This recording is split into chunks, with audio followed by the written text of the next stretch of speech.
Hello everyone, welcome back to my blog. তো কেমন আছো তোমরা সবাই? আশা করি অনেক ভালো আছো। অ্যাকচুয়ালি আমি বাড়িতে এসেছি, মানে বেশ অনেক দিন পর আমি বাড়িতে হঠাৎ করে আমি চলে এসেছি বাড়িতে।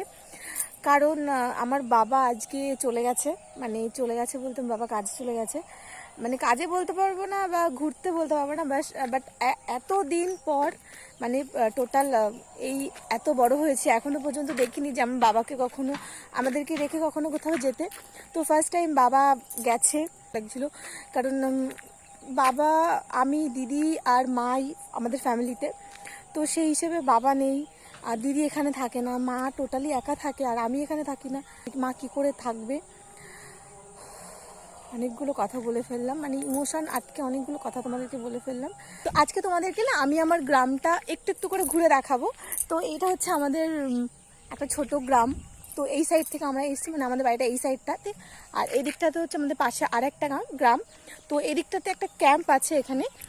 তো সেটা অন্য একদিন তোমাদেরকে আমি দেখাবো, আজকে আর ওদিকে যাবো না। আর আমাদের গ্রামটা কিন্তু খুব সুন্দর, আর এটা কিন্তু একটা বর্ডার ডিস্ট্রিক্ট এলাকা। তো আজ দি গেস তোমরা কে কে গেস করতে পারছো জায়গাটা, আমাকে কিন্তু কমেন্ট করে জানিও। আর আর বাই দ্য ওয়ে এই জায়গাগুলোতে না, মানে এই কিছুদিন আগে যে বন্যাটা হলো, মানে অনেকটা জল ছিল, তো এই জায়গাগুলো সব জলে পুরো ভর্তি ছিল। আর এখন তখন আমি যখন এসেছিলাম তখন দেখছিলাম পুরো জলে ভর্তি, বাট এখন এসে দেখছি যে পুরো মাঠটাতে, পুরো মাঠটা সবুজ আর সবুজ, দেখি বেশ চোখের শান্তি লাগছে অ্যাকচুয়ালি।